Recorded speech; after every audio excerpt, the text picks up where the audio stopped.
You're listening to HowStreet.com radio, available online at TalkDigitalNetwork.com. Welcome to HowStreet.com radio, the online source for market opinions.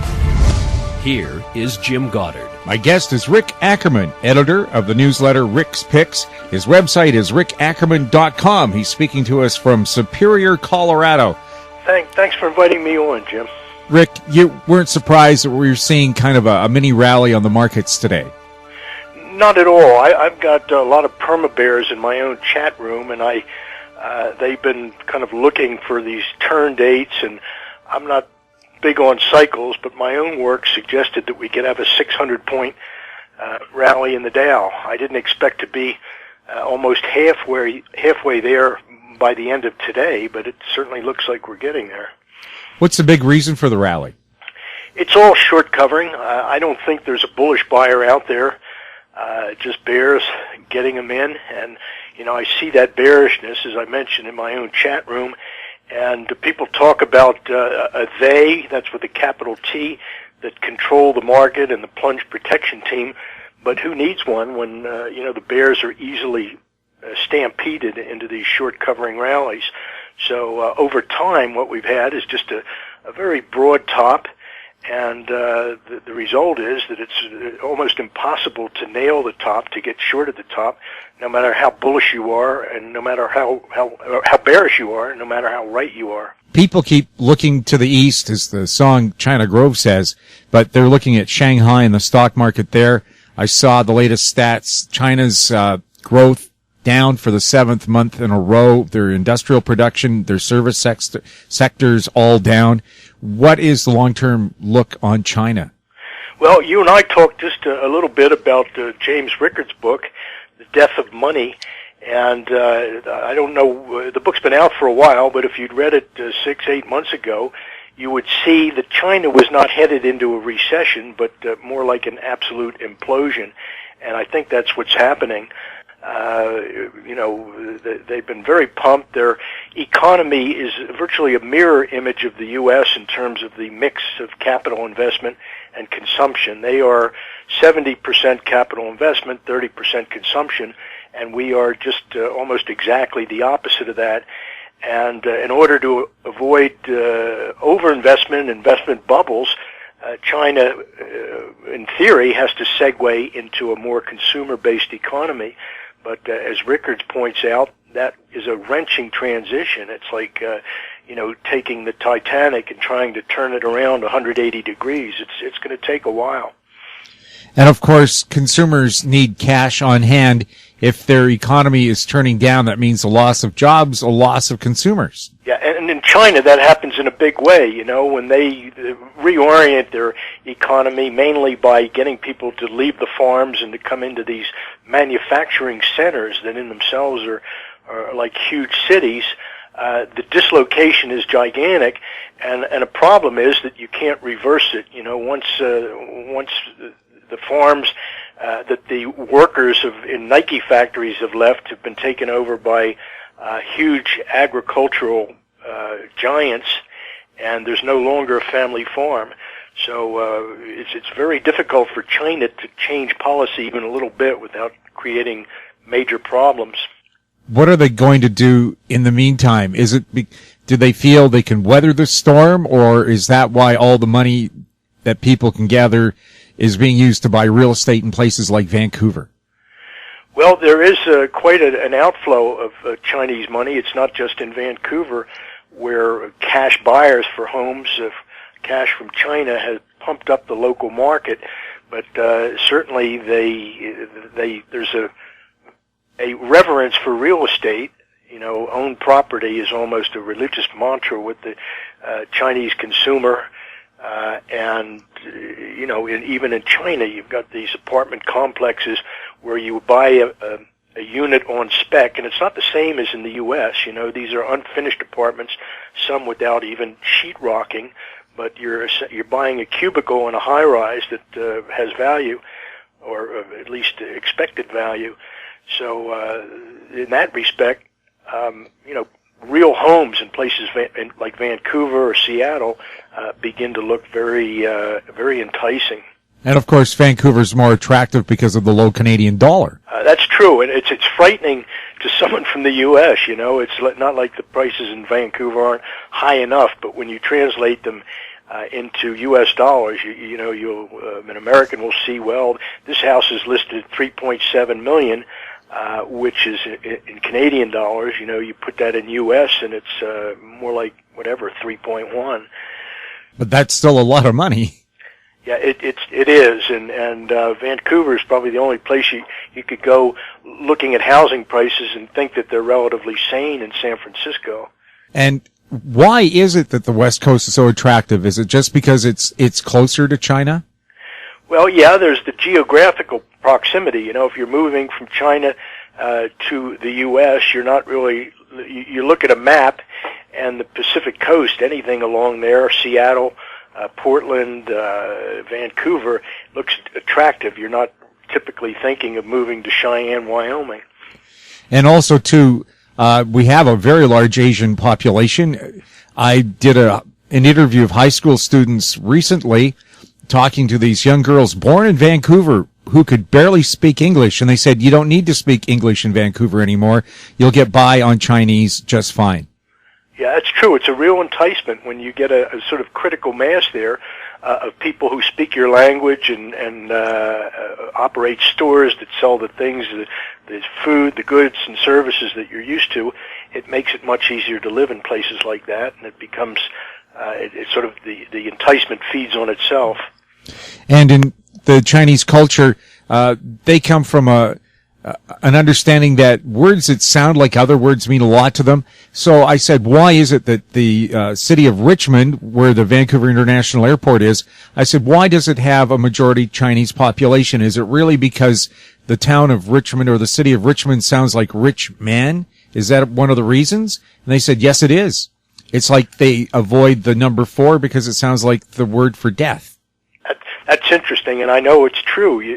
When a Chinese business operator names the business, they're very careful about choosing businesses with lucky numbers in them, and certainly you don't want to live in a home with an unlucky address. And relative to Westerners, they seem like a pretty superstitious lot. The city of Vancouver, for a substantial fee, will let you change the number on your address to get rid of the number 4 in it. Really? The fire department hates it because the numbers on the street don't match up. How do the GPS devices do? Well, that helps, but in the city of Richmond, for example, a lot of businesses just have their Chinese writing for their name, and if they get a call for a fire at Tsingtao Imports, well, they can't find Tsingtao Imports because the signs are all in Chinese. Wow. It's a problem that they've debated. But of course, you know, you have the right to free speech. You can use anything you want for a sign, right? I guess so. Unless you're in Quebec, in which case French has to be the prominent language. Rick, moving on, taking a look at gold stocks today, down a little bit, but in the long run, are the gold juniors and medium-sized companies the places to put your money right now? Well, I think so. I've been using a long-term target at 815 for COMEX gold. And obviously that's bearish. We've got gold trading well above that right now. But over the last couple months, I put the bearish targets aside because the lesser charts, the intraday, the hourly, have been pretty bullish. So we've traded gold from the bullish side, and I like it. I had an open house meeting yesterday for my subscribers to report the details of a conversation I'd had with a very astute financial advisor I know, a guy with UBS in Boulder, and he was saying that he began accumulating coins, gold coins, and Morgan silver dollars in 1878 to 1921, the whole series, and he'd been short gold, and he's kind of an agnostic. He's not really what you call a gold bug, but he just said that it seemed like it was time to buy. There was value there.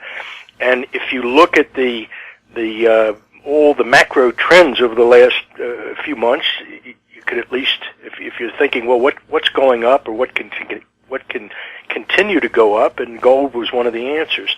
So he's basically short stocks against long positions in gold and long positions in treasuries.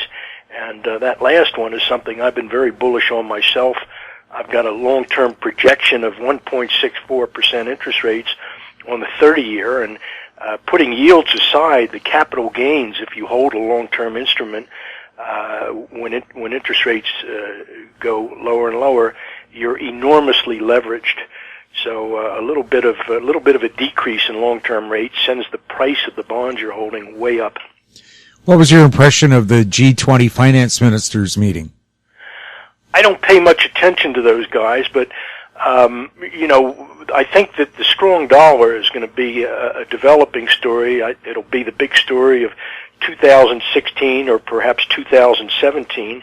And what the strong dollar is going to demonstrate is that the central banks not only never were really in charge, but that there's virtually nothing they can do to stop the rise of the dollar.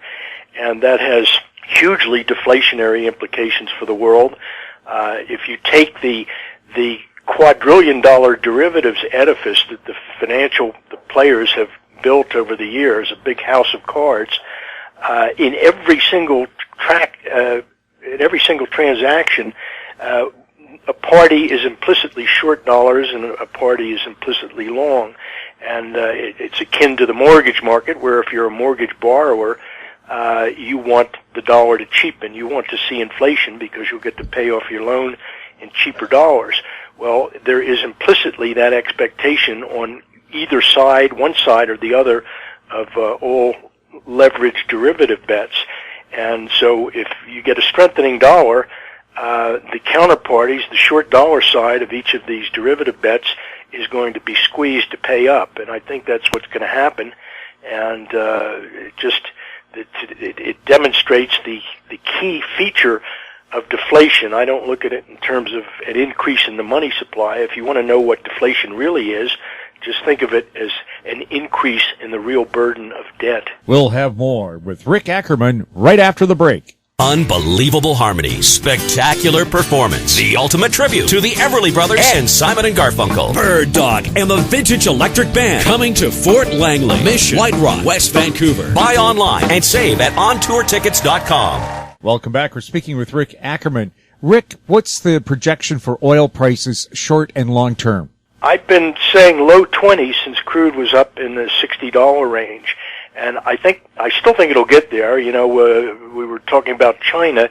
China, at the margin, is the world's largest consumer of energy. And, of course, a little bit of recession goes a long way to take the pressure off, demand pressure off crude prices. So, it's not an easy trade, though. If you're short crude, you're going to deal almost on a weekly basis with these rumors that get floated about, the most recent one was that Saudi Arabia and the Russians were talking about suppressing supply in order to drive prices up. But, that was quickly flushed because Iran came into the picture and said, look, we don't care what you guys do, we're going to still pump like crazy. So at the margin, some U.S. producers, they are we're starting to store crude oil in railroad cars, and the overstock right now of refined crude, in other words, gasoline, is gigantic.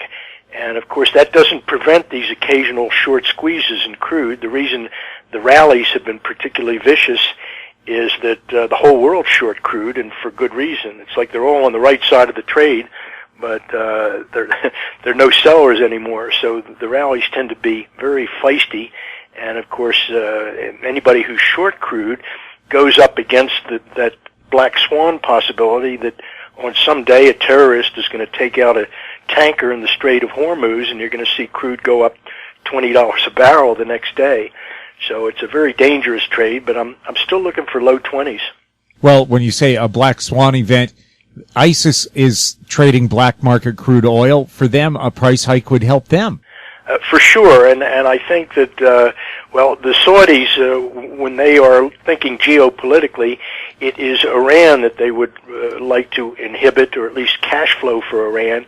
It's a little harder to get a handle on ISIS's funding, but yes, a lot of it does come from the energy resources that they've commandeered. What about consumable commodities this spring? I've heard Canadian farmers who used to grow wheat and canola now are switching to vegetables because there's a market for it in the U.S.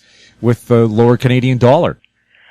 Well, they're always going to be one jump behind the market, and unfortunately, it's even more difficult because they've got the weather to worry about. But I don't see any. I think weather is a bigger factor really than in the shift or the rotation from one crop to another. But you look at the long-term chart in corn for one, and you can see that whatever the talk is, that the trend is down. Is it a factor that people are going away from corn syrup?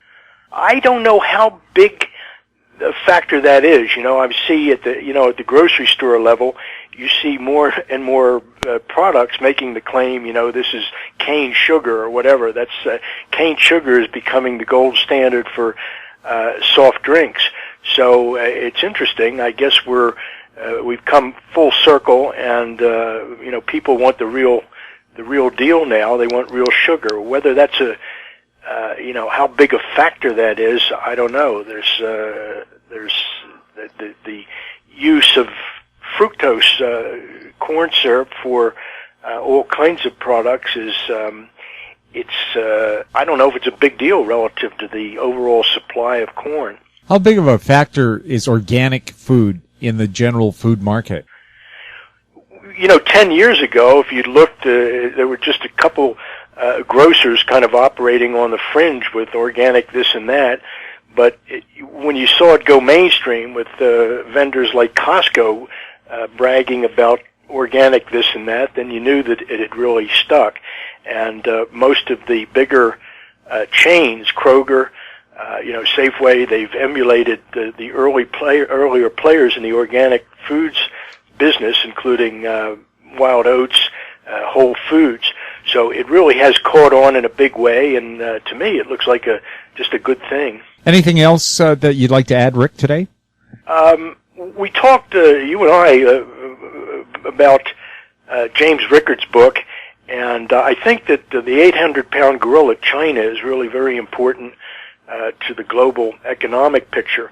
And Rickard's book has been out for a while, but if you'd read it 8 or 10 months ago, you'd think, geez, China is not headed into mere recession. They're absolutely going to implode. And Rickard's talks about some of these ghost cities. Now, the bullish take on these giant cities in which there are no workers yet, it's like you build it and they will come.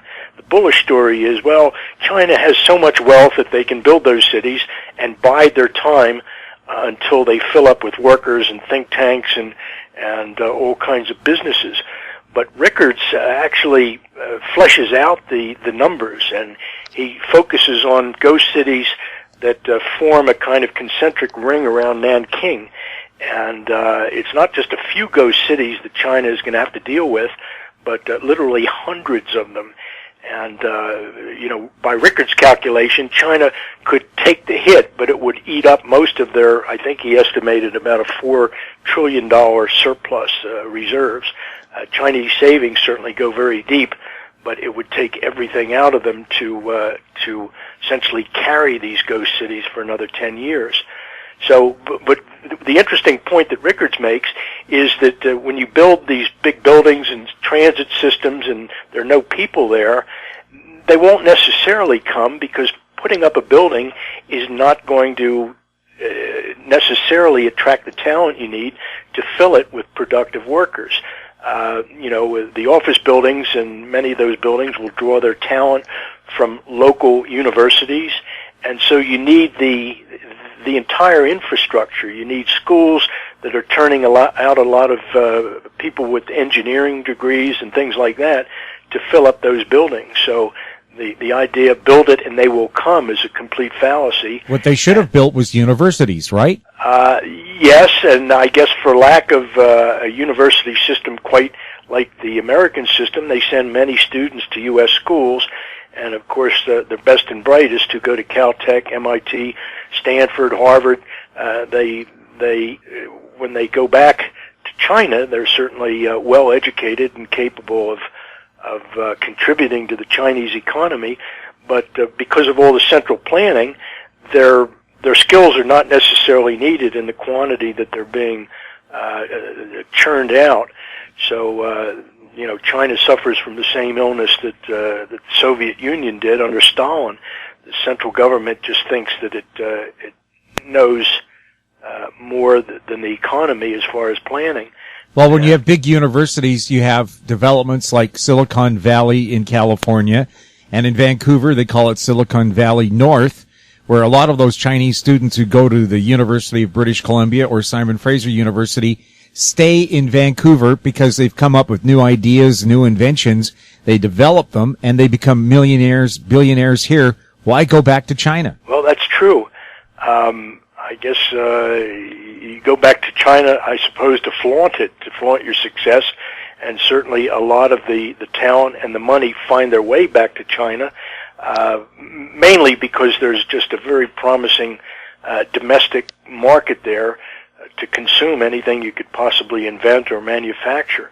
But, as I mentioned earlier, it's going to take a long time to do that, to essentially shift the mix of the Chinese economy from 70% capital investment, 30% consumption, to the reverse, so that it would be more like the U.S. But the fact that that shift is going to occur makes it a very, very promising economy for a young entrepreneur. Of course, but without inventions, without that intellectual property, is it much harder to grow your economy? Well, in the U.S., we're almost kind of betting our future on something that hasn't been invented yet.